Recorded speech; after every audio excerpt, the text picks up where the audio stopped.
Okay, Unit 4, Lesson 17, Parallelism. And that is something that we have discussed from time to time in the past. So today, by the time we complete this lesson, we will be able to show that two or more ideas have equal importance using parallel structure, recognize and create parallel structure. Let's see. Let's see what our audio has here. When a sentence reflects parallelism, also called parallel structure, it uses the same pattern to show that two or more ideas have equal importance. Often, parallelism extends beyond a single sentence. You can create a pattern using the same word forms or sentence structures to emphasize that ideas are connected. Writers deliberately use repetition when employing parallel structure. The repetition of certain words creates a pattern that draws attention to important points. Parallel structure is a way to make writing clearer and avoid wordiness or awkwardness.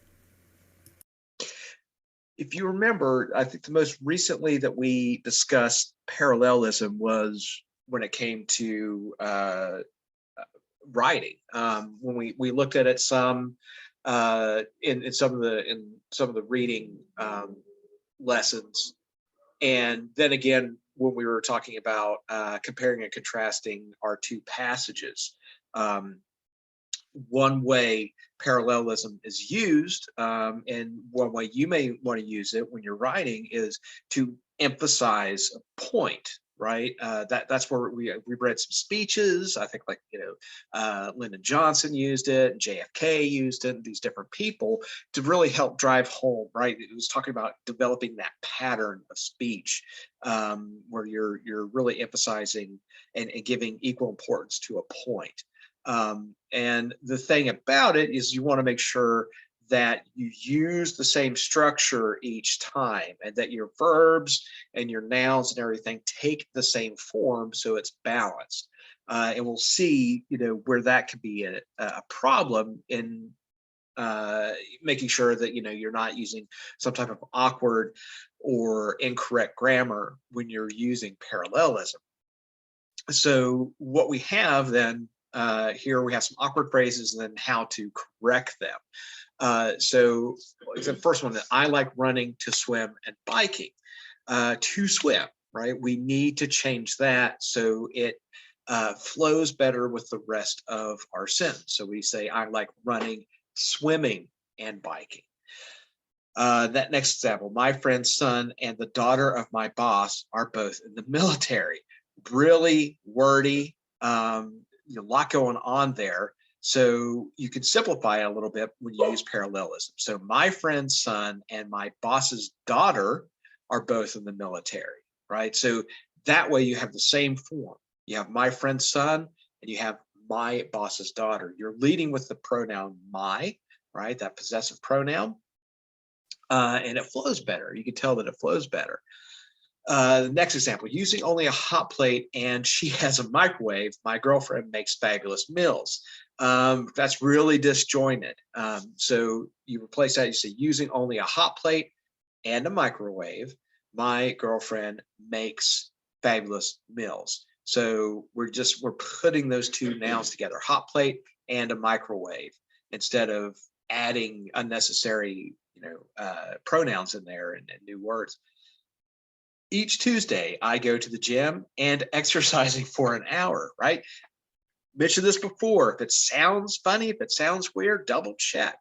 Good rule of thumb. May not always pan out that you need to change something, but here, right, you see that, you see each Tuesday, I go to the gym and exercising for an hour. So we change that to each Tuesday, I go to the gym and exercise for an hour. We got those verbs in the same form there.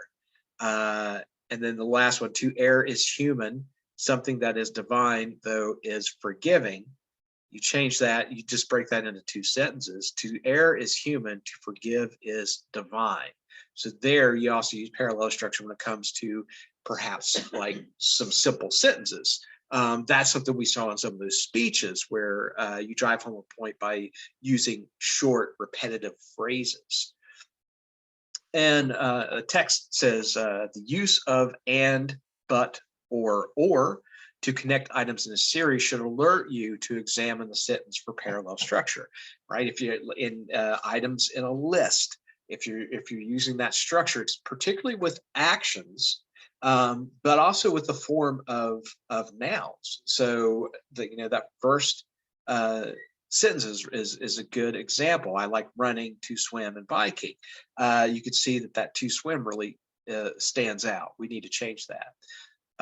Also, though, you may encounter that with nouns, like if you have a descriptive word in front of it, you want to make sure that each time you use it, and we'll see some examples of that in a minute, that they're also taking the same form. And then second box here says, usually you eliminate wordiness by avoiding unnecessary repetition, as shown in the wrong sentence. However, if you deliberately repeat words for emphasis, be sure to maintain parallel structures. That's what we're dealing with. Make sure your verbs take the same form, your nouns take the same form. That's developing parallel structure, and it's going to sound and flow a lot better. And then we have another example at the bottom. It says, I loved you yesterday, today, I loved you too, and will tomorrow, as well as today and yesterday. Wow. You got to sit there and think about that one. But a correct form, right? A improved parallel structure. I loved you yesterday, I love you today, and I will love you tomorrow. I love you, I love you, I will love you, right? That's keeping the same structure. We have past tense, right? We have present tense, and then we have a future tense. I will love you, all helping you, helping the flow of that idea in the sentence. All right, let's look at the quiz then. Okay. All right, there's our table again, our examples and test taking. When writing your essay, you will probably use parallel structure. And when including specific details and examples, be sure to present such items equally using the correct word form. So does it sound balanced? Am I giving the same weight to the idea before and after, connecting words like and, or, but? You want to make sure that you have that same flow on either side of those connected words, or even with short sentences. If I'm using that for emphasis, make sure those also take the same form. Okay, so let's start with Grace. How about number one here? Okay. Garage bands often write their own songs and performing them as well. Which is the most effective revision of the sentence? A. Garage bands often write and perform their own songs. B. Garage bands often write their own songs as well as often performing them. C. Garage bands often write their own songs as well as performing them. And D.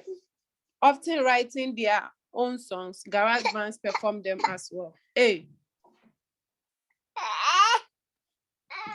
Yeah, you got verb, right? Simple, straightforward, eliminating wordiness. Garage bands often write and perform their own songs. So even with simple, connecting words like and, we're not talking about long list here or anything else. It's just simply what we have at the front of that sentence and after the connecting word there, right? Same form. Garage bands often write and perform their own songs. B would be grammatically correct to some degree, but it's, again, where can I eliminate wordiness? Or actually, like C, garage bands often write their own songs as well as performing them. I don't need all that. All I need to say is that garage bands often write and perform their own songs, move on. So that in this case, is not a good idea for complex sentences. You can easily make that a shorter sentence just by adding and making sure that your verbs are in the same form. Now we're going to have a little bit of a passage here. I'll read that for us, and then we'll encounter a few sentences that we need to correct. So the trouble with asking people to save energy is that task sounds daunting.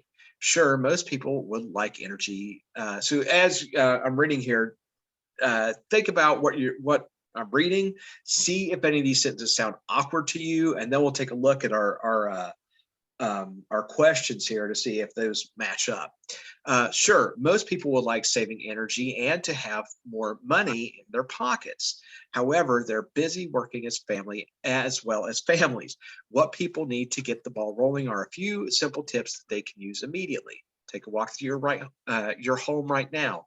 Turn off appliances and electrical gadgets that no one is using. You can ensure that you are turning off lights, computer equipment, turn off television set, DVD players, and other items. Guess what? You saved energy. To make this task simpler, the next time you do it, add power strips to your home so that you can turn off multiple machines with a single switch. While you're taking an energy tour of your home, adjust the thermostat. You don't need to be uncomfortable, but choose a temperature that is moderate. Also, don't forget to turn down the thermostat on the water heater to about 120 degrees. You don't need to spend money heating water that's too hot for anyone to use. Showering can also be more efficient than taking a bath. Showering uses less water, particularly if you have a low flow shower head. Run your dishwasher only when it is fully loaded with dishes. If you have a small load of dishes, washing them by hand is more efficient than to wash them in the dishwasher. When you do run the dishwasher, use the air dry cycle instead of the dishwasher's drying cycle. Similarly, consider air drying clothes. A clothes dryer uses a great deal of energy. Hanging clothes to dry saves energy, and it can also reduce unwanted heat in your home during summer months. Okay, so number 2 here. How about Tracy? You want to try this one? What's the best way to rewrite the underlined portion of the sentence? Sure, most people would like saving energy and to have more money in their pockets. A saving energy and most people do have. B saving energy and liking. C saving energy and having. D to save energy and uh C. C. Yeah, there we have, we're taking the same forms, right? Saving energy and having more money. Saving and having, that's what we're looking for there. Our verbs are taking the same form. That helps the flow better, right? This one is really nuanced, would like saving energy and to have more money. You might, fly right through that and not really catch that as a parallel structure mistake. But when we slow down, we take a look, saving energy and having more money. So that's something to look for. Am I using ing? Then I probably do not need to use to, right? If I'm using that parallel structure. So keep that in mind. Okay, so C as in cat for 2. And 3, let's go to Nilda for 3. Yes, which is the best way to rewrite this sentence? However, they are busy working as well as families. A, however, they are busy working in families. However, they are busy. Or B, however, they are busy with working as well as busy with their families. C, however, they are busy with their work and busy families. D, however, they are busy with their work and families. D. Yeah, D. That sentence, as a matter of fact, is grammatically incorrect, right? as well as families. It makes them sound like they're a working family or something. You know, that is really incorrect, very confusing. So we changed that. D, however, they are busy with, right, their work and families. So work and families, same structure there. D is in dog, right? So everything is balanced by adding and with their, okay, so however they're busy with their work and families. Remember, we talked a lot about using punctuation when it comes to like transition marks and stuff. So there we see, however, comma, they're busy with their work and families. Okay, so D is a dog for 3. Same passage again. Number 4, Sasha Gay, you want to try number 4?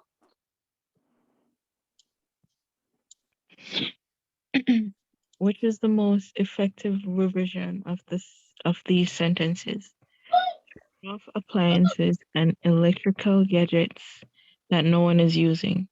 You can ensure that you're turning off lights, computer equipment, turn off television sets, DVD players, and so on. A, turn off appliances, electrical gadgets, lights, computer equipment, television sets, DVD players, and other items that no one is using. B, turn off appliances and electrical gadgets, turn off lights, turn off computer equipment, turn off the television sets, turn off the DVD players, and so on that no one is using. C, turn off the appliances and the electrical gadgets that no one is using. Turn off lights, computer equipment, turn off television sets, DVD players, and other items that no one is using. D, turn off appliances that no one is using and the electrical gadgets, the lights, computer equipment, turn off the television sets, the DVD players, and so on. The A? Yeah. So we have 2 sentences here that we need to, you know, explaining that we need to turn things off. So this is one occasion, right, where we can combine those, explain in one sentence with parallel structure that we need to turn off things.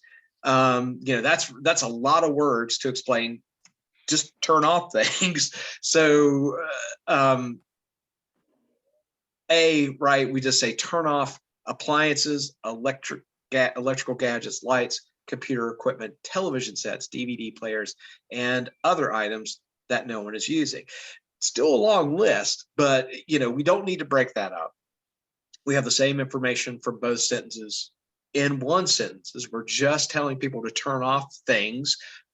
So that works well with a parallel structure where we just list all these items that you could turn off to help you save energy.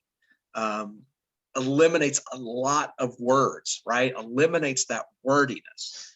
You know, I want to make sure you know, you guys understand too. Like I've talked about making complex sentences and compound sentences, but be careful that it's just not adding words, right? That it makes sense when you're making more complex sentence or compound sentence and not just dragging things out.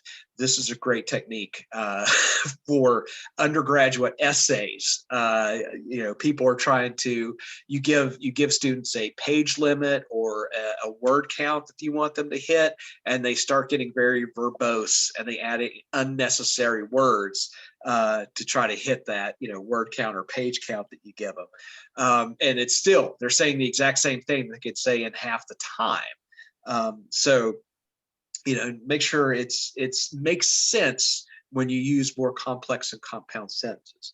And Christiana, how about number 5? You want to take care of number 5 for us? Okay, number 5. Which is the best way to rewrite a sentence? However, they are busy working as well as families.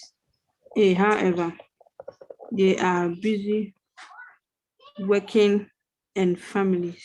B, however, they are busy with working as well as busy with their family. C. However, they are busy with their work and busy families. D. However, they are busy with their work and families. D. So it's C. So here, what we're looking at, I'm sorry, what was that? No. Okay, so if you have a small load of dishes, right, it says washing, this is only the changing, basically taking out one word and changing to another one. So washing them by hand is more efficient than to wash them in the dishwasher. So washing them by hand, we have one form we're using there, but in the second part here, we say than to wash them. So the second part to be the same. So washing them by hand is more efficient than. I think I read I the think wrong she read word. different things. Did Yeah. wait? Am I that lost right now? I'm Yeah. sorry. Wow, I'm read the just wrong okay. one. I was Okay. reading number 3. Number 3. Okay. Okay. Well, okay. That's why Nilda was like the wrong one. But I was sitting here. I was reading it, and I'm sorry, I wasn't listening to you. I was reading the question myself. Well, okay. So, anyways, I went ahead and answered it. So just going back through. Sorry about that confusion. So what we're doing right for number 5, if you have a small load of dishes, washing them by hand is more efficient than to wash them in the dishwasher. So C for number 5, washing them by hand is more efficient than washing them in the dishwasher. So we're changing that second than to wash to washing them. Super simple little change there, but that conforms to parallel structure, right? Because we had washing for the first verb, we need washing for the second verb. So we eliminate 2 and we change wash to washing. Wow, I must have been out of it there. I didn't even notice that you weren't saying the right one. I was zoned in on number 5 there. Okay, just to go right back through them here. So 1 was A, 2 was C, 3 was D as in dog, 4 is A, and 5 C for cat. All right. So it's all about balancing our sentences there. We'll try to get here the workbook. All right.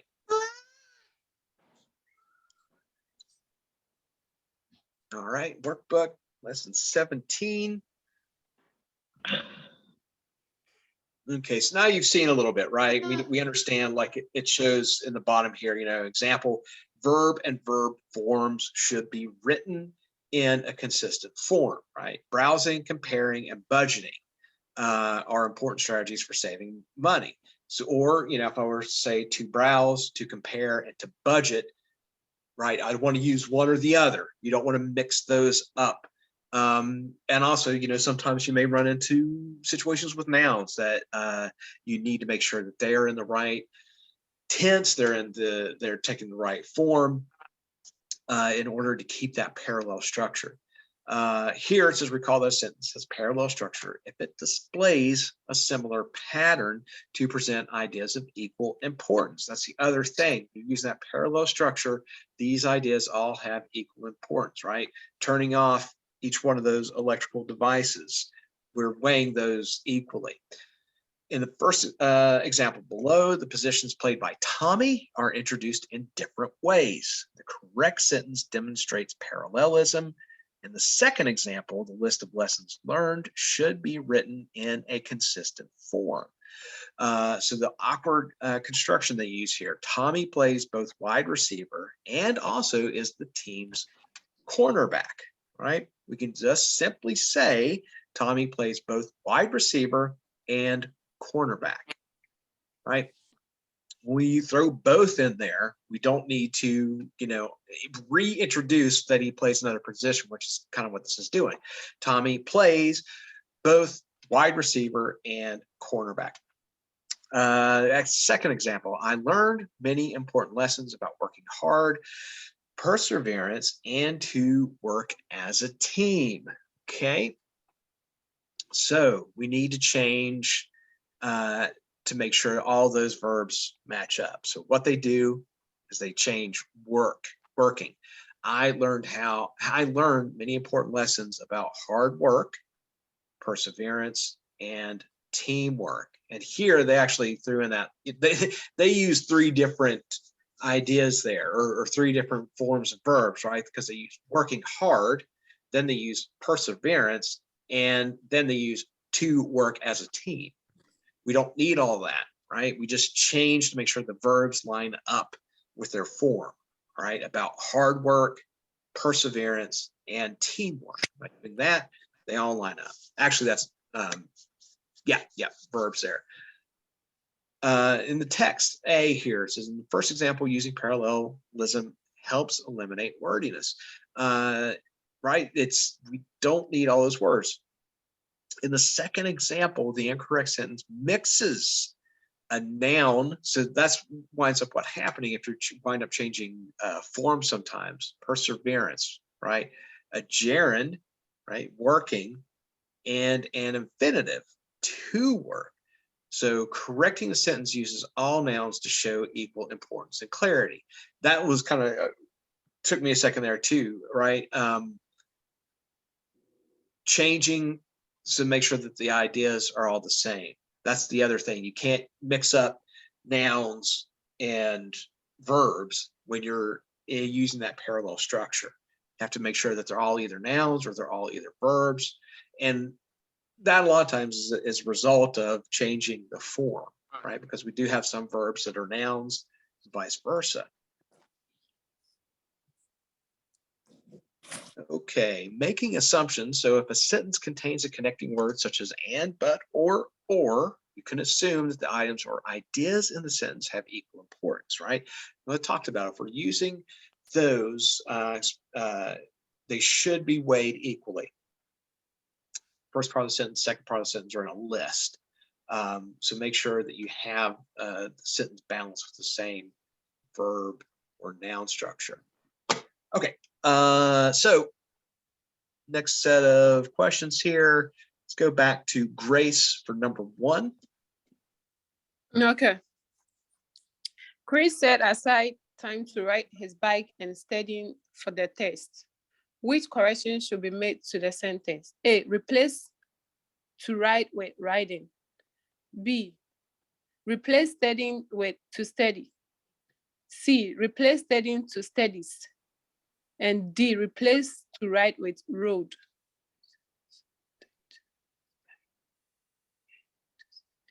B. Yeah. So replace studying with to study, right? You could also say, you could change it so Chris set aside time for riding his bike and for studying for the test. That way you would keep the same verb structure. Here, you're going to change studying, right, to study. That way you're keeping the same structure again. To ride his bike, to study for the test, right? Balance that on either side of the and so they match up. Okay. And 2, Tracy, I'm going to try number 2.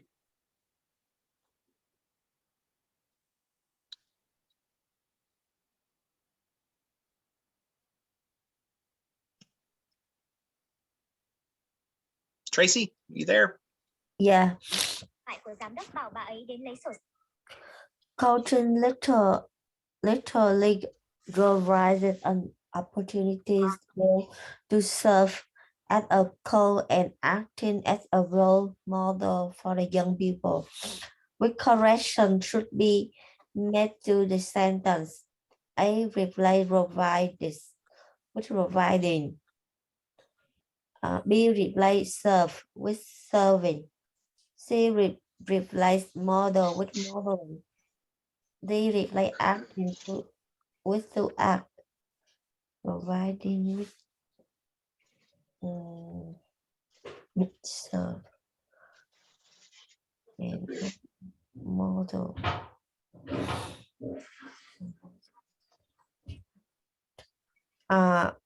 D, replace action with to act. D. So that way, right, we have matching, and we should, okay, we're looking for our and in the sentence, right? Because that's where the parallel structure is going to be involved. So that eliminates provides, right, or modeling. You want to make sure that the balance on either side. So to serve as a coach and to act as a role model for young people, right? Serve, act, we want those verbs to take the same form. And there's our parallel structure. All right, D as in dog. Number 3. Some more passages. So let's take a look here. I'll read through them. And again, see if you can identify the wrong sentence structure. Recent changes in the economy have made it increasingly difficult for people to stretch their earnings to cover their expenses. For people with children, the rising cost of child care have proven to be a particularly difficult expense to manage. As a result, many parents have begun to seek out or creating new types of reliable and affordable childcare. One affordable childcare option involves enlisting friends, family members, or the people who live in their neighborhood to care for young children. These people may be willing to provide care at a rate that is far less expensive than what parents might find at an ordinary daycare center. Some individuals may provide care in exchange for some other service that the parents can provide for them, such as yard work or house setting. Many parents also find security in knowing that their children are being supervised and cared for by a familiar adult. Some parents organize babysitting groups, or a co-op is formed by friends and neighbors. For example, 5 sets of parents might rotate responsibility for babysitting each other's children one day each week. Although there can be children to babysit on their assigned day, the parents in the co-op gain 4 days in which they can go to work without having to pay for childcare. For parents with school-aged children, an in-home babysitter may be another affordable childcare option. Often adolescents or college students from the neighborhood may be willing to look after young children in the family home. Because such work is flexible and not very formal, many young people will take on babysitting work for a small fee. Nilda, try 3 here. Yes. Which is the best way to write the underlined portion of the sentence?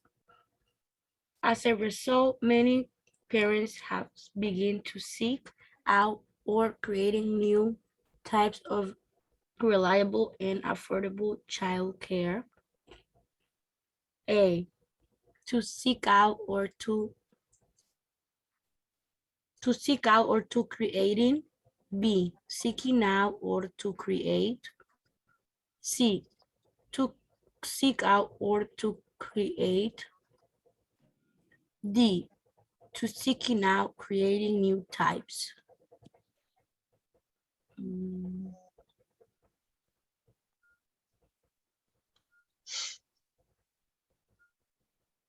B, It's C. So we're looking at that to seek out or creating, right? We need to balance that phrase. So to seek out or to create leaves us with the same verb structure on each side. C as in cat. Okay.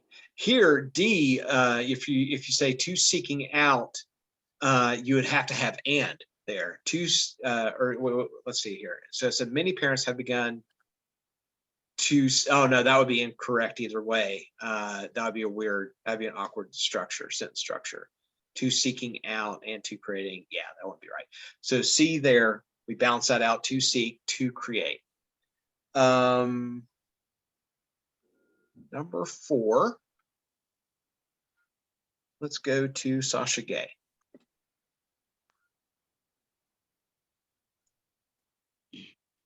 Which is the best way to write the underlined portion of the sentence? One affordable childcare option involves enlisting friends, family members, or other people who live in their neighborhood to care for young children. A, people who live near friends and family. B, friends who live in their neighborhood, family members who live in their neighborhood, and other people who live in their neighborhood. C, friends, family members or neighbors. D, friends and family members or people who live in their neighborhood. It's C. Yeah, C is in cat. So here, right, you can tell, man, B, there's no way B's right? I think add more words in B than the other structure. Can you give me 1 second? I'm gonna just mute real quick.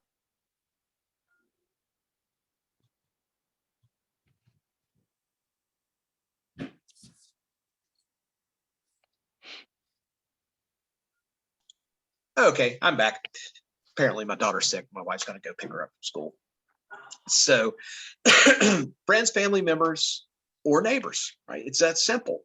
We're keeping that same structure for each noun there, and eliminating a lot of words, unnecessary words there. Okay, so C as in cat. Number 4. Oh, wait a minute. Wait, what just happened here? Okay, we were on 4. I'm not going to do that again. Okay, number 5. Number 5. Christiana, let's do number 5.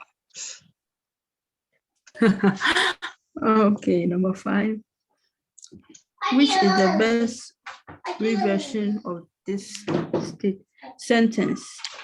Some parents organize babysitting groups or a co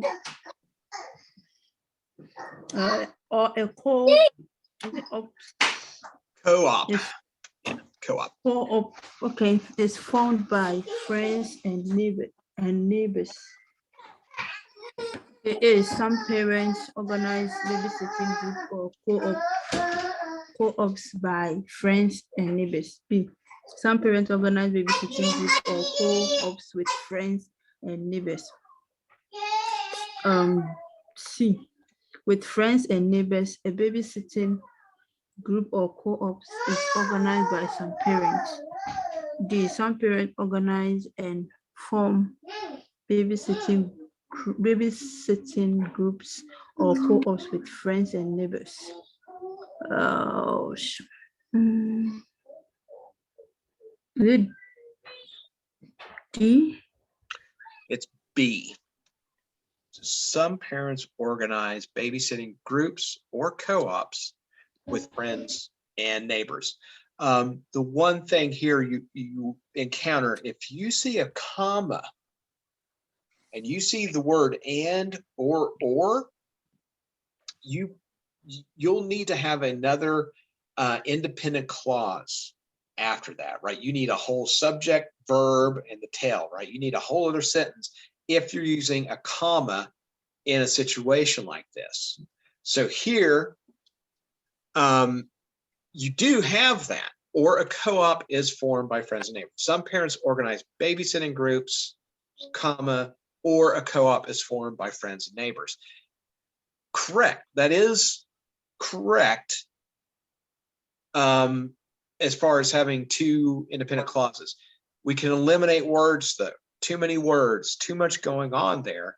So we boil that down to some parents organize babysitting groups or co-ops with friends and neighbors, right? Same idea, eliminating any additional verbs, nouns, all of that, and boiling it down to just those 2 ideas of organizing babysitting groups or co-ops, right? So 6, Grace, number 6. Okay. Which correction should be made to the sentence? Because such work is flexible and it is not very formal, many young people will take on babysitting work for a small fee. A, change it is not very formal to informal. B, change flexible to not very flexible. C, change is flexible to offers flexibility. And D, change not very formal to not formal. A. A, right? Because we have a word that means it is not very formal, and that word is informal, right? So here, by keeping that, we're maintaining that parallel structure by eliminating it is not very formal and just going to informal. So 6 is A. Okay. That's something else. And, you know, something that a lot of writers will struggle with is just finding the right word, you know, and sometimes we, you know, use additional words to say the same thing that maybe one verb will replace. Those are things that you hope to catch, you know, in editing. You know, a lot of times by taking a step back and looking at something, you'll realize that there's a better way to say it, or that word that you were thinking of that you couldn't, you know, remember at that point will come to mind. Okay, and we have another passage here. So yard sale advice. The lady who lives next door and spends every Saturday morning driving from yard sale to yard sale knows something that you don't. She knows you can find some fantastic used items at garage sales and yard sales, and sales that people have before they move are great too. She also knows that she can buy these items for a fraction of the cost of what she would pay if she bought them new at the store. Of course, sleeping late on Saturday is nice. To keep a little extra money in your pocket is a more useful alternative. Next weekend, maybe you should join your neighbor and visit some yard sales. Keep your eyes open for some of these items. Used entertainment items such as books, DVDs, CDs, computer software, and video games can be excellent yard sale deals. The retail markup on these items is astronomical, and most people tire of them before the items wear out. Ask yourself this question: how many times will I realistically read this book? If the answer is only once, why spend 10 or 25 on a new copy? You can spend $1 on the same book used and spending the other you can spend $1 on the same book used and spending the other $9 on different items. If you want to try out a new exercise routine, consider checking out equipment at local yard sales before you purchase something new. People often sell exercise equipment that they purchase for their homes and barely used. Exercise bikes, elliptical machines, and treadmills are routinely sold by owners who didn't stick to their well-intentioned exercise plans. Instead of paying hundreds or thousands of dollars for a new machine, buy one inexpensively at a yard sale. You can also stock up on supplies for any upcoming home projects. Yard sales are great places to find used office furniture or non-electric tools. Why pay full price for items that are well made? A sturdy desk, an office chair, or a cabinet for filing can last for years. A used hammer or screwdriver looks and functions the same as new ones. All right, so our first sentence here on number 7, let's go to Tracy.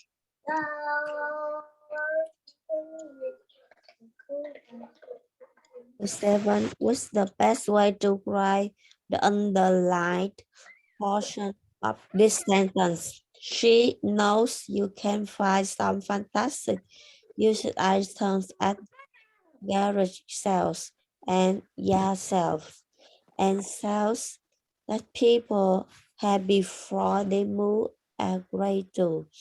A garage sales, yard sale, and moving sales are great. B, garage sales and yard sales before people move. C, garage sale, yard sale, and moving sale. D, garage, yard, moving sale. Garage sale, yard sale, and moving sale. Array. A. So here we want C. Right? So sales, garage sales, yard sales, and moving sales are great. What we're looking at here: garage sales, yard sales, and moving sales. Okay. That's weird. So it's C. And there's let me see here. So she knows you can find some fantastic used items at garage sales and yard sales. So the thing that we're eliminating here, this whole idea of sales that people have before they move are great. Or sales that people have before they move, right? We can just say moving sales, okay? So we are also eliminating are great too. That's unnecessary. So we just want to say moving sales. You know, technically A would be grammatically correct, but by eliminating are great, you're also eliminating some of that wordiness, right? So you're just sticking with, you know, she knows you can find some fantastic used items at garage sales, yard sales, and moving sales. That's all you need. Everything else is adding a little bit too much to that idea. So C for number 7. 8. Let's go to Nilda for 8.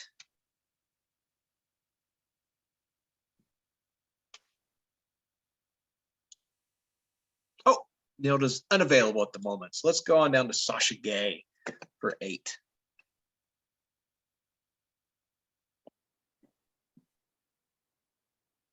Which is the best way to write the underlined portion of the sentence? Of course, sleeping in on Saturday is nice, but to keep a little extra money in your pocket is a more useful alternative. A, keeping a little extra money in your pocket is nicer. B, you should keep a little extra money in your pocket because it is nicer and more useful. C, nicer to keep a little money, extra money in your pocket. D, keeping a little extra money in your pocket. Is it A? It is A, right? We want to keep keeping and sleeping in the same form, right? So sleeping and keeping. So we change to keep, right? So it matches what's on the other side of that but, right? Of course, sleeping late on Saturday is nice. Sleeping late on Saturday is nice, but keeping a little extra money in your pocket is nicer. Sleeping and keeping. Okay, so A for 8.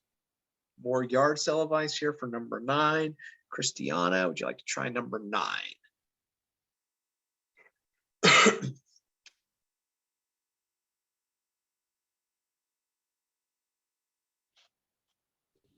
Number 9. Which is the best way to write the underlined portion of this sentence? You can spend $1 on the same book used and spending the other $9 on different item. A, and end up spending. B, and spend. C, and spend. C, and to spend. D, and you end up spending.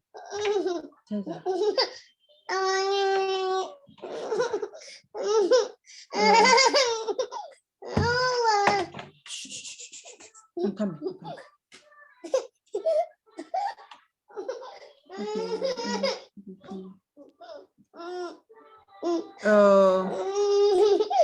Is it A or D? So it's B, right? So our verb at the beginning here was spend, and we're going to keep that over here and spend. So you can spend $1 on the same book used and spend the other $9 on different items, keeping that same structure. And, you know, as I mentioned before, what's the least wordy replacement here? That, you know, that's a good place to start. That might not be the correct answer, but that's probably, you know, just like the last one, we had a real wordy one.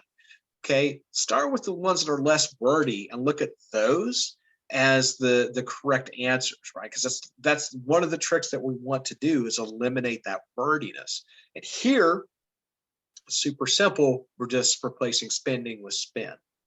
Okay, 9 then is B as in boy. 10, let's go back to Grace, number 10.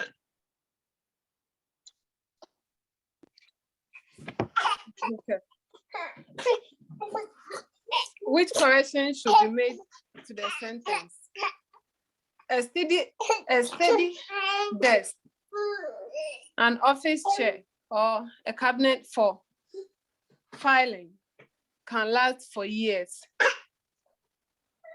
A, change a steady desk and office chair to desk and chair as well. B,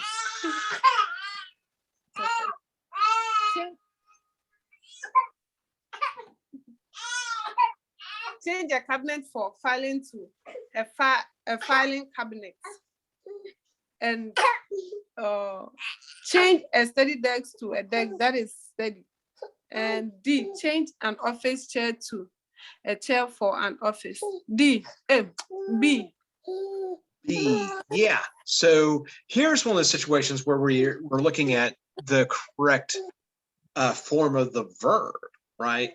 We have a sturdy desk, an office chair. So we have a descriptive word in front of desk and chair, right? It's a sturdy desk. It is an office chair. To keep that same parallel structure, right, we're going to say a filing cabinet instead of a cabinet for filing, right? We want that descriptive word explaining what the cabinet is in front. And that way we're going to have the same parallel structure as we do with sturdy desk and office chair, right? So that's one of those situations where the noun and this descriptive word, we want to make sure that they are in the same order as the other items in the list. And that way we're maintaining that parallel structure then. All right, good job. So B as in boy there, change cabinet for filing to a filing cabinet. Okay, and then one last passage here. We're back to our drop down boxes. And let me start here. Dear neighbors, next Saturday, the Westchester Youth Group is sponsoring a Kid for Kids Day in Oak Brook. Students from 3 Westchester County schools, Daly Junior High, Ryder Middle School, Blank Clifton Academy. Tracy, what do we want to put here?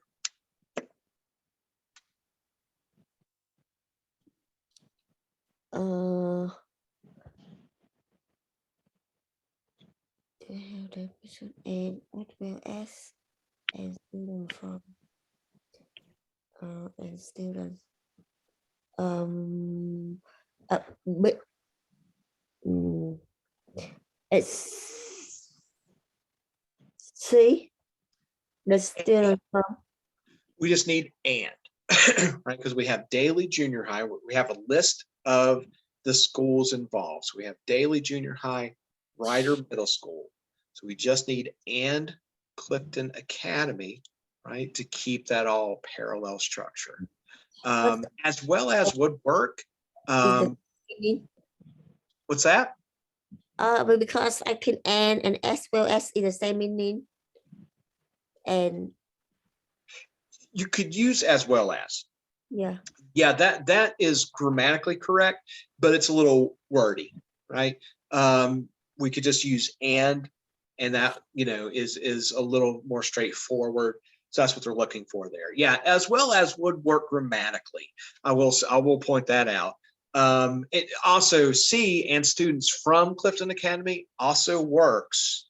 But you know, considering that with parallel structure, keeping it simple and keeping those all in the same form is what we're looking for. So and in this case is going to be the correct answer. But yeah, good pointing that out. You know, that grammatically, those other options would be grammatically correct. So and Clifton Academy will volunteer their time to help raise money for local kids in need. Events will include a car wash, a bake sale, a lawn mowing service, and Nilda, you want to try that one?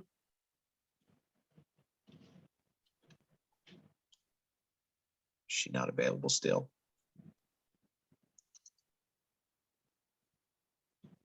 All right, we'll go on to Sasha Gay. You want to try that one?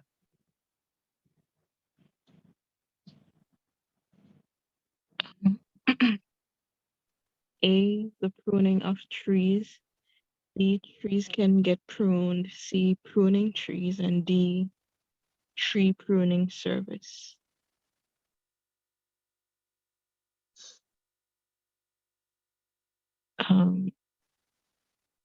Is it C? It's D. D. Right. So the tip off there is that we have A. We're using that article A in front of every example there, right? A car wash, a bake sale, a lawn mowing service. So to keep that all in the same form, we'll say a tree pruning service, right? And that will keep that parallel structure, A, and A. So D is in dog there. Funds raised at each of the events will benefit several area children's charities, including the Oak Brook Youth Crisis Center and the Westchester County Homeless Youth Support Agency. Money made at each event will go directly to these charities. The members of the Westchester Youth Group need your support in making next Saturday a success. Prices will be irresponsibly low, irresistibly low on items for sale and all services offered. For example, a full car wash and dry will cost you only $1, or you can have your lawn mowed for as little as $5, depending on the size of your yard.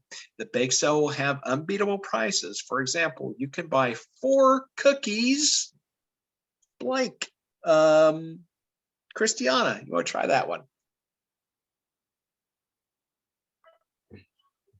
4 cookies for $1 or a slice of pie for $1.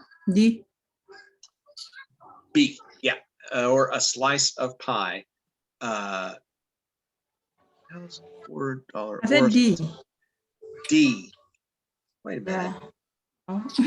It does. Wait a minute.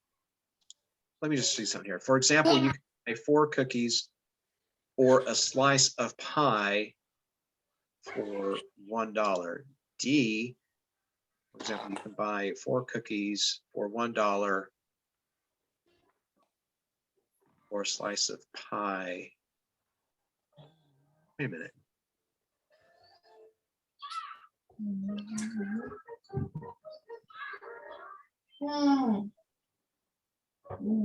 How are those different? For one. You don't need the 4. Okay, that's the difference. That was true. That one had me kind of confused there for a second. So you can buy 4 cookies or a slice of pie for $1.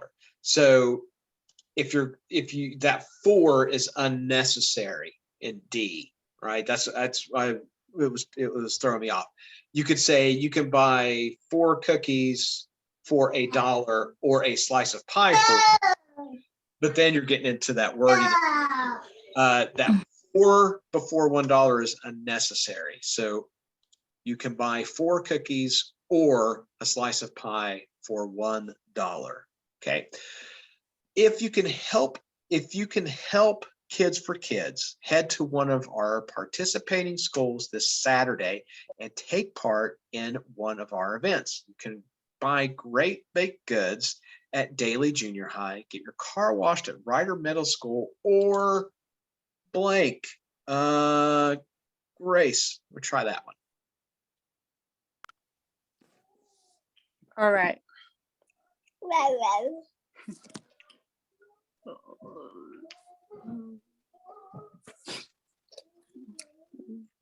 C. C.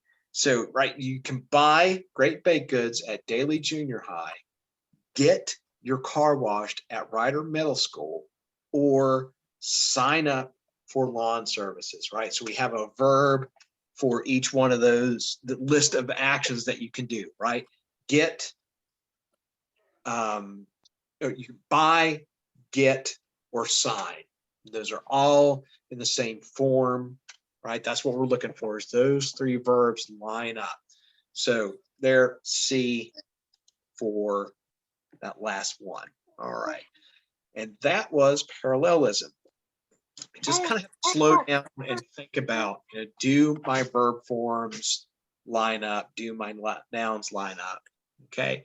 And anybody need any answers there? Please, can I get number 10? 10, be Yeah. boy. Okay, thank you. Anybody else? We're all good?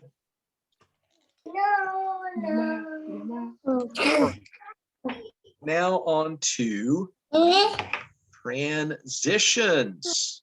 I think more than maybe any topic throughout language arts, we have encountered transitions many, many, many times. We've talked a lot about them. I am also going to add this. You all met Tracy Johnson.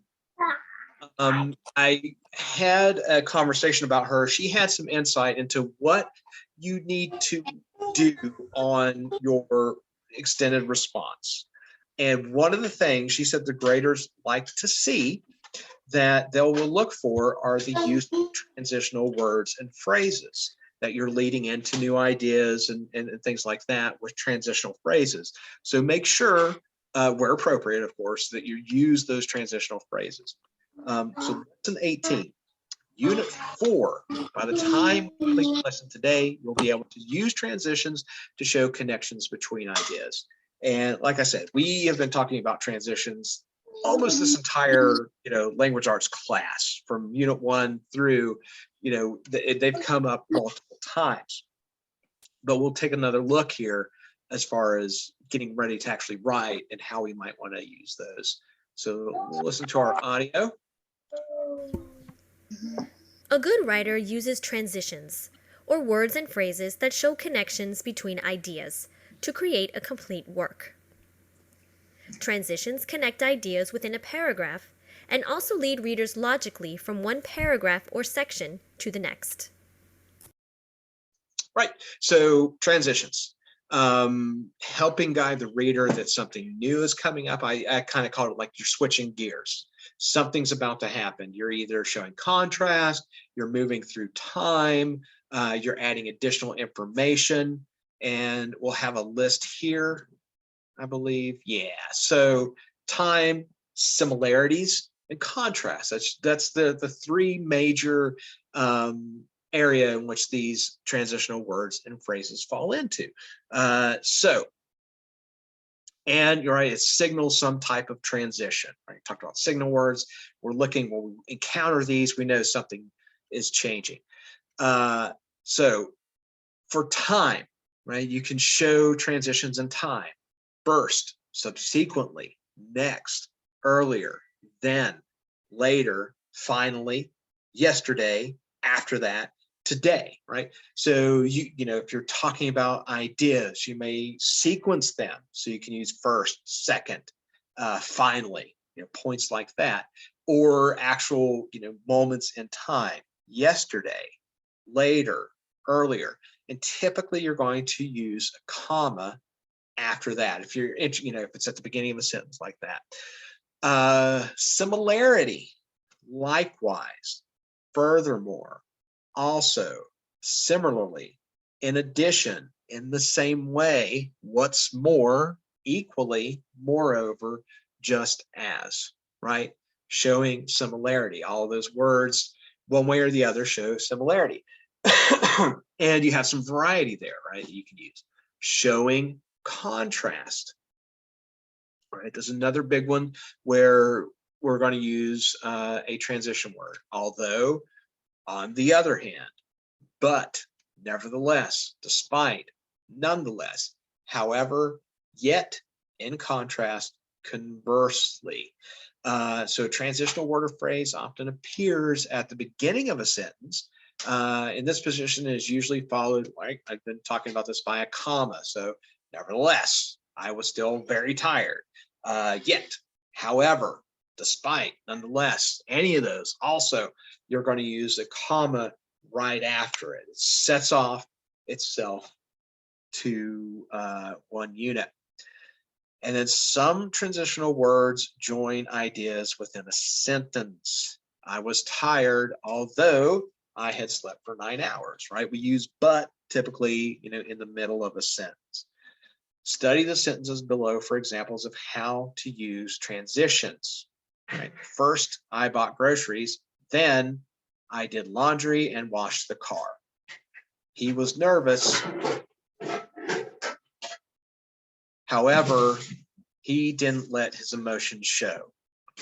I called several times and got no answer. Finally, I was able to reach him, right? So, a lot of that will be intuitive as far as, particularly with time, right? And sequencing things, right? So let's go and take a look at our quiz. Okay. So there is our table again. Our test taking tip. So other expressions such as therefore, thus, otherwise, and consequently indicate cause and effect. Expressions such as for example, and in this case, also explain the connection of ideas. So, the list they have here, the more common ones, right? But we can also use them, we talked about in closing, in conclusion, right? When you're, making a final point. Those are other type of transitional words and phrases that you may want to use. All right, so let's take a look at our quiz then. Let's go to Grace for number 1.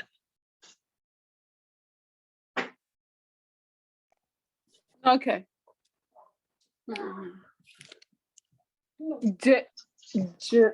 Juanita loves music and is a talented pianist.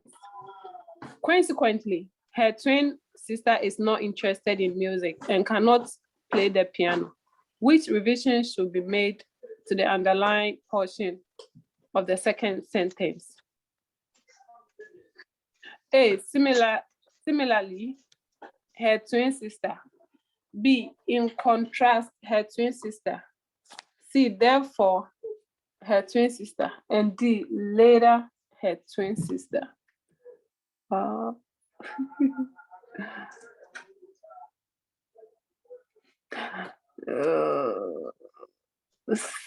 C. B. In right. contrast. Right, comparing and contrasting. So Juanita loves music. You could just say, you're right, you could just break that down as Juanita loves music, but her twin sister is interested in music. So those other words, right? Consequently, it's more, or therefore is more of a cause and effect. So that would be like saying Juanita loves music, and as a result, her twin sister is not interested in music, right? There's a cause and effect relationship, and therefore or consequently. Similarly, right, if we use that would mean she probably liked music as well. Juanita loves music and is a talented pianist. Similarly, her twin sister likes music and plays the bassoon, or whatever it is. So here we want to show contrast. One likes something, the other one doesn't. B as in boy.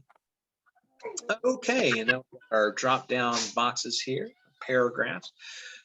Dress for success. When you are going on a job interview, your appearance matters. The saying is true. You never get a second chance to make a first impression. The next time you are unsure about what to wear, consider these tips. Wear clothes that are simple and conservative. You want to match the environment of the workplace. Blank. Tracy, what we want to start our next sentence with? Yes. A, for example, if others will be where it should be after work, if others. C, in additional, if others. D, otherwise, if others. You want to match the environment of the workplace.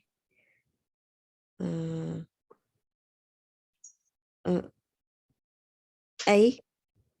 Yeah, A, for example, right? So here, as the sentence before is talked about, you want to match the environment of the workplace. And then by using for example, you're signaling to the reader that they're going to give you an example. So A, for example, if others will be wearing suits, then you should wear a suit. If others will be wearing dress shoes, then wear dress shoes. A clean, neat appearance tells people that you care about yourself and others around you. Your hair and fingernails should be clean and neat. Choose a simple hairstyle that is flattering to your face. Clean, well-groomed hands suggest attention to detail. Women should choose something simple and subtle that does not attract negative attention. Where'd I go? Okay. Blank, they should avoid bright or unusual nail polish colors. Nilda, what do we want to use here?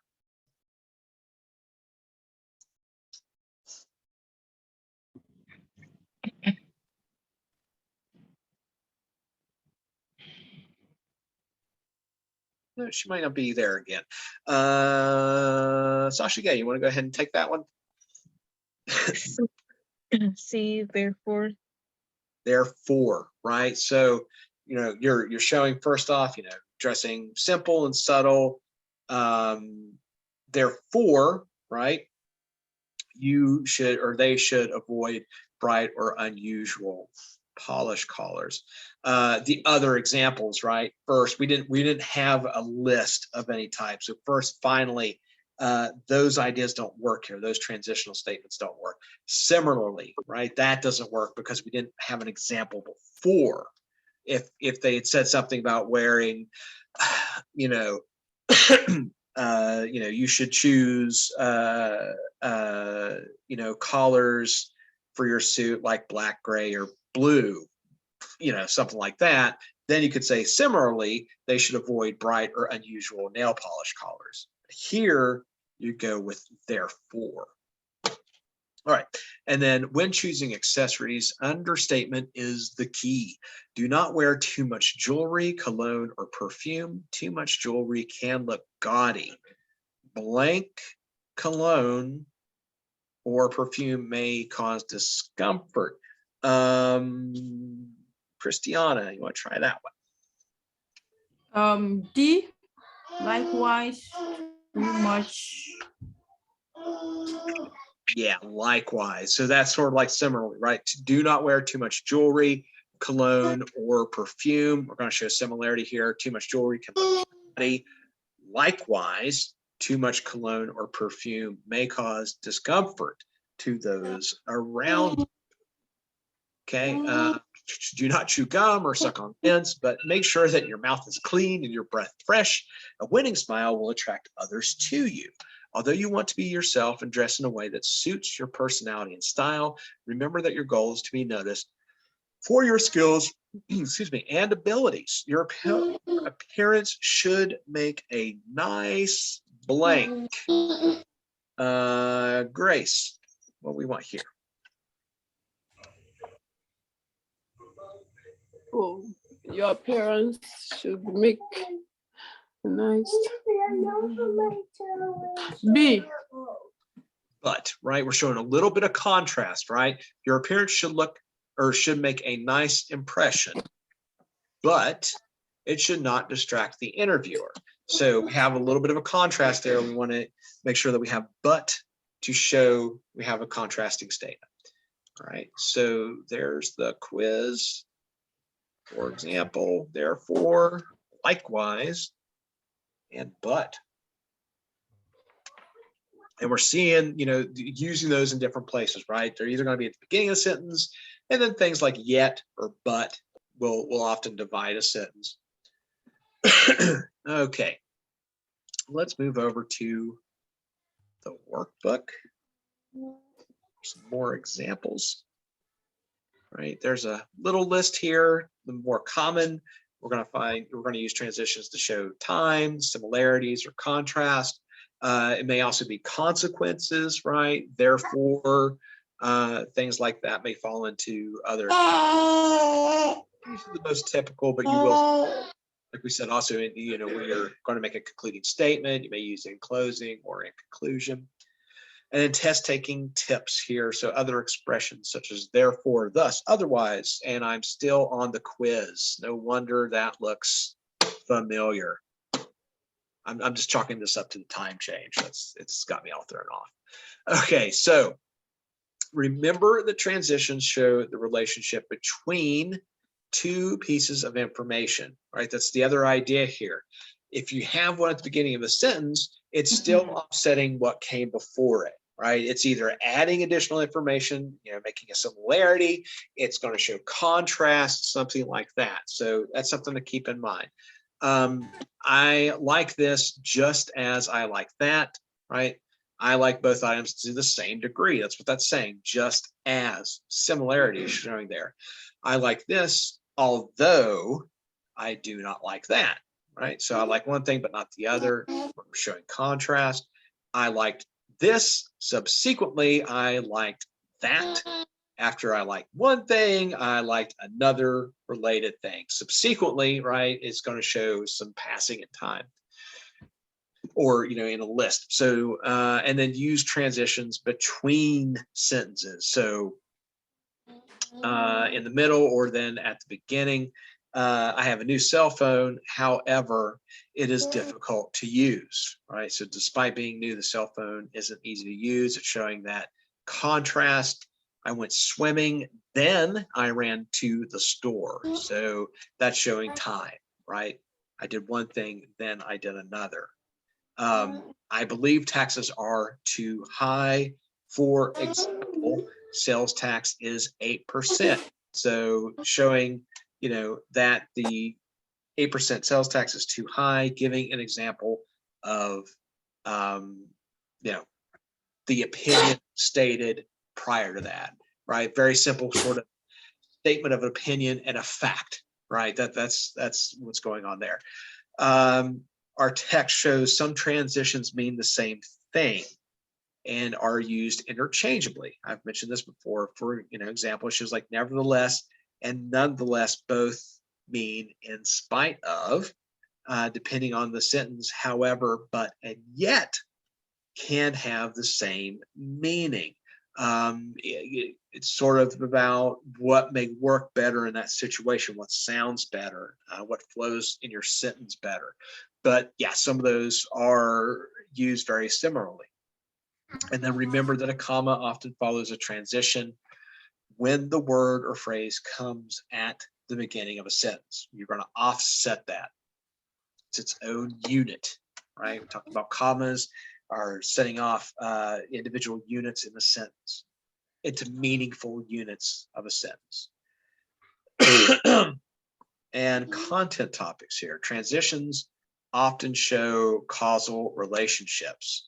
I earned my GED. I earned my GED certificate. Therefore, I achieved my goal. Right. The word therefore explains that you achieved your goal because you earned your GED certificate. Just transitioning from the idea that I earned it and that you achieved your goal. All right. Let's try Tracy for number 1 here in the workbook.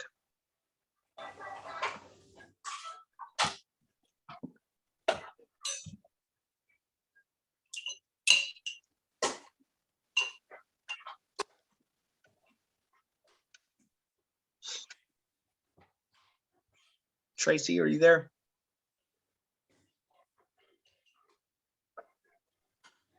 Grace? Tracy. Oh, okay. But she might be unavailable. Okay, we'll come back to her. Nilda, would you like to try number 1? Yes, I think my fiance, is that how you say it?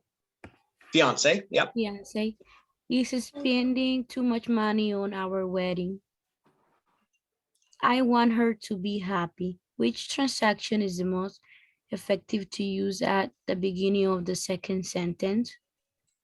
A, despite. B, however. C, furthermore, comma. D, for example, comma.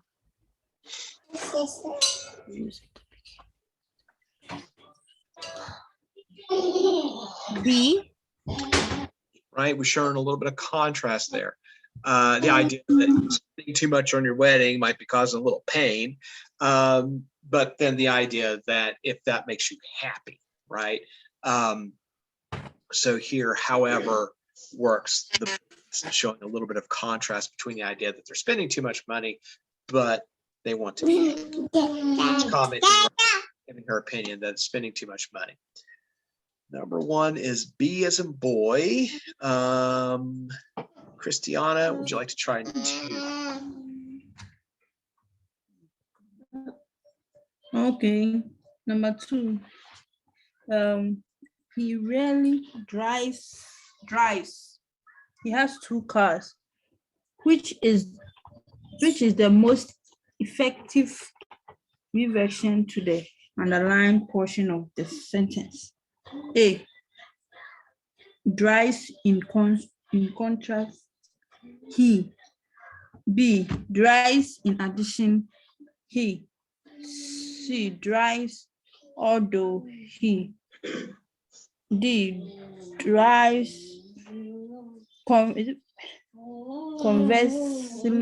Yeah, conversely. Okay, conversely, he. Really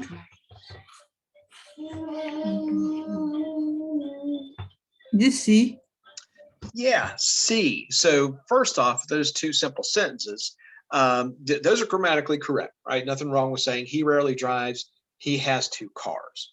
We want to serve some though, right? That's the idea. Why are we stating the fact that he rarely drives, he has two cars?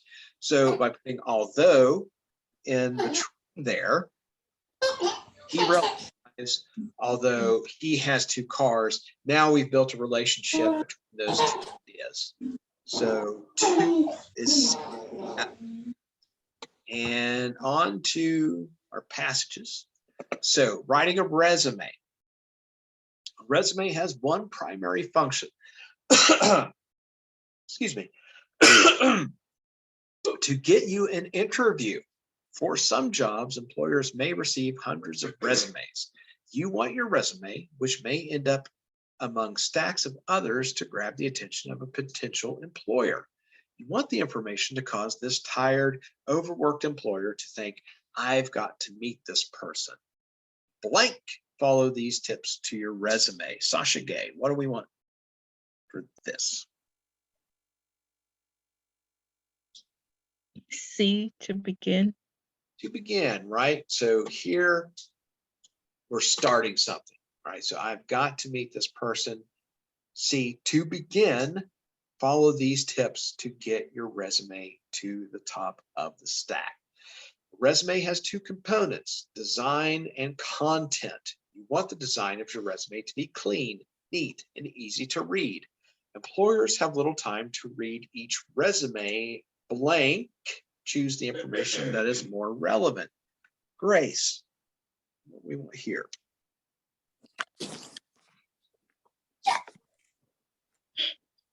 B, consequently. Consequently, right? As a consequence. So you want the design of your resume to be clean, neat, and easy to read. Employers have little time to read each resume. So therefore, consequently, as a consequence, right? We want to show a sort of cause and effect there. So little time to read it. Consequently, choose the information that is most relevant to the particular job or career field to which you are applying. Make this information easily accessible through text features such as bullets, bold-faced typing, headings, subheadings, and so on. As for the content of your resume, use descriptive words, powerful language, especially verbs, to tell potential employers about your skills and qualifications. Point out how you will meet an employer's needs and how the employer will benefit by hiring you. Be thorough in describing your previous work. Blank. Oh, it's not working. There we go. Work experience. Let's try Tracy again. Tracy, are you there?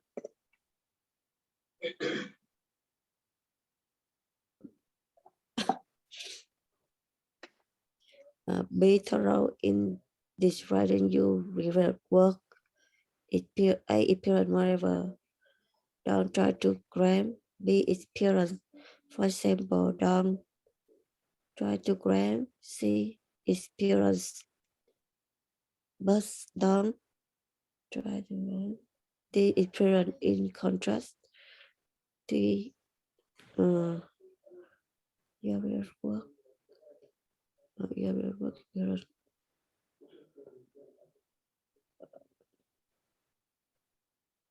Um, C.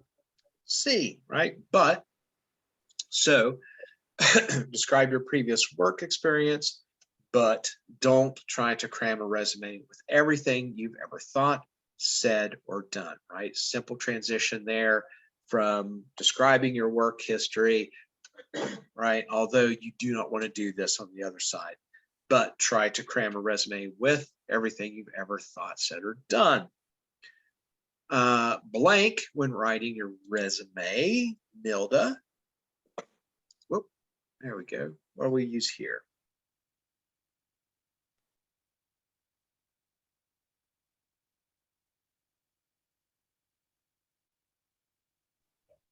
Okay, don't worry, take your time. Let me see.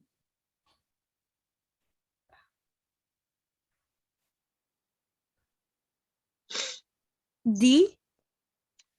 So A, therefore, so we've offered, this is one of the situations you might have to read ahead a little bit, make sure that you're not getting into a situation where they're starting to list ideas. But what we have before, right, is this idea, it's given us pointers on, not cramming our resume with unnecessary, ideas, thoughts, information, point out how you meet an employer's needs, things like that. So then we're transitioning to therefore, when writing your resume, choose relevant information and present it in active dynamic language in a design that is reader friendly and accessible. Don't submit your resume by itself. Include a cover letter that addresses the specific job opportunity. Customized cover letter shows a potential employer that you have taken time with your application, and it will greatly enhance your chances of being noticed positively. Okay. Right. And on to our next passage. Dear Miss Churchman, I am responding to your listing with Aspen Architecture for a draft person. I believe that I would be an excellent fit for the position. I am currently an architecture student at Aspen Technical College. I am due to graduate in 1 semester. Blank, I am interested in beginning. Christiana, we do here.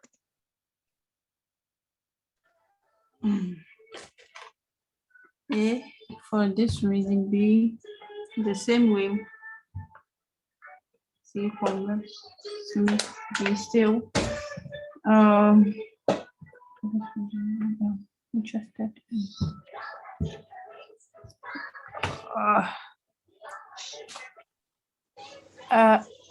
Different way. Is it?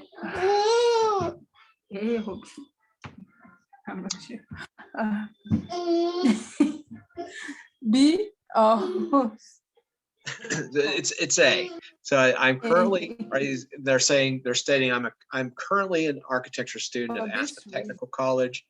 I'm due to graduate in 1 semester. So for this reason, I am interested in beginning employment as an apprentice while finishing my education. In the same way would be a similarity. Conversely is more of a cause and effect still, right, as also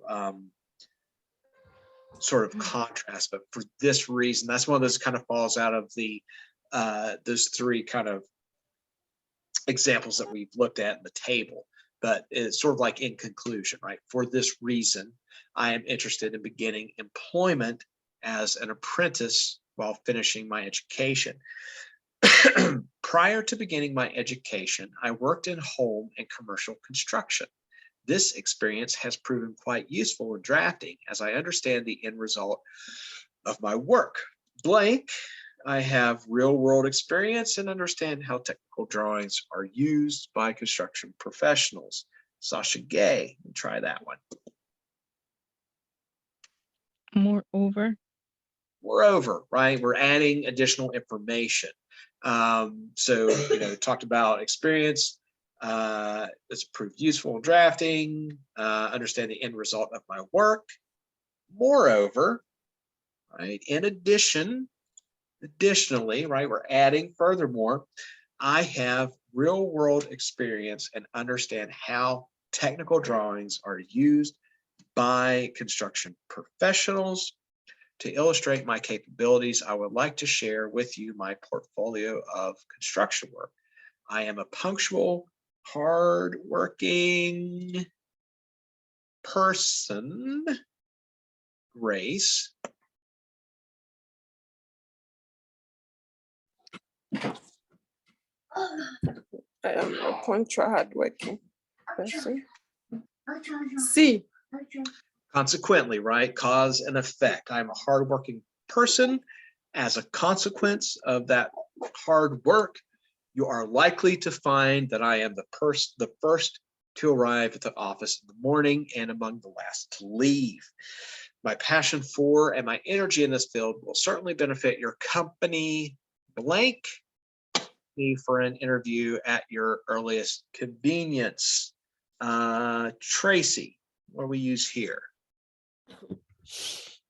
A, please contact me for an interview. B, similarly, please contact me. C, in additional, please contact. D, otherwise, please contact. A. Yeah, that's a trick question. You don't need a transition here. They're trying to trip you up. Please contact me for an interview at your earliest convenience. You don't need to transition to something here, right? You're ending. You showed your hard worker. You've showed your experience. Anything else is awkward. And you wouldn't want to use it. In addition, you may contact me. No, you don't want to say something like that. Otherwise, you may contact me. Please contact me. So here's a situation where a transition statement or phrase or word is not useful. Okay, so here we go. Last one. We have a lease agreement. Leasees agree to pay as rent the total sum of $9,000. This sum will be paid in 12 monthly installments of $750. The monthly rent is due on or before the first day of each month during the lease term. Rent received after the 5th day of the month will be subject to a $50 late charge, plus $10 per day after the 5th day of the month until paid in full, blank if rent is paid on the 10th of the month. Nilda, what do we use here? Rent is paid on the 10th of the month. The total amount due will be $750 plus $100 in late fees.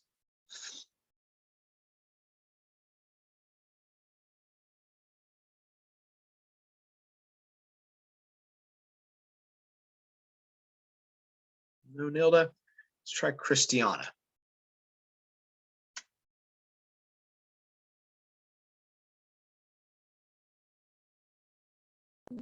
Is it A? It's C. So for example, right? So they give us the breakdown on due in those first few sentences. And they provide an example, right? If rent is paid on the 10th of the month, the total amount due will be $750 plus $100 in late fees. So for example, C for that one. All rent is to be paid by check or money order and made payable to Rosewood Apartments. Return checks are subject to a $30 fee. Leasees agree to provide a $750 security deposit to the landlord before obtaining the premises. Leasees agree to submit to the landlord a move-in checklist indicating the condition of the units within 1 week of obtaining possession. Blank. The landlord will have 3 days to repair all problems noted. Sasha Gay, what do we put here? At that time. at that time, right? So a period in time is what we need there. So you submit a landlord a move-in checklist, again indicating the condition of the premises at that time, comma. The landlord will have 3 days to repair all problems noted on the move-in checklist. Blank, vacating lessees agree to submit to the landlord a move-out checklist documenting condition of the property. Grace, what do we want here? Get down.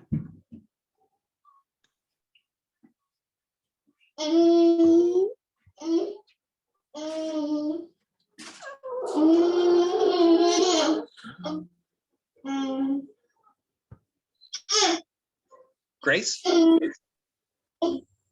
Oh, I was on mute. B. B, right? Furthermore. So adding more information, right? So like the first part here showing you that, okay, you're going to submit a list of any problems that you note in the apartment, you know, so forth, so on. Furthermore, right, upon vacating. So just like when you moved in, additionally, also, those are all statements that you could use in that place. Lessees agree to submit to the landlord documenting the condition of the property. Necessary, the security deposit will be applied to unpaid utilities, unpaid rent, and re-rental expenses, as well as repair of damage to the premises beyond normal wear and tear. Lessees understand that their liability for such damages is not limited to the amount of the security deposit. Lessees agree that the premises will not be assigned or sublet without written consent of the landlord. Lessees agree that only those who have signed this document shall occupy the premises. Blank. Lessees agree to use the premises only in the following ways. Tracy. In addition, A. In addition, lessees agree to use the premises only in the following ways, right? So adding more information. Furthermore, in addition, additionally, if you see those, right? You're adding more information. All right, that is the end of transitions. Anybody need me to follow up with any answers there? Everybody good? Yes. Okay, yeah, that's fine. Okay, so yeah, if you, Sasha, you can go ahead and take off if you need to, that's fine. So anyway, let's see. We have 2 lessons left, and we will be finished with the bulk of language arts. We're going to go back, you know, as promised, we're going to work on extended responses.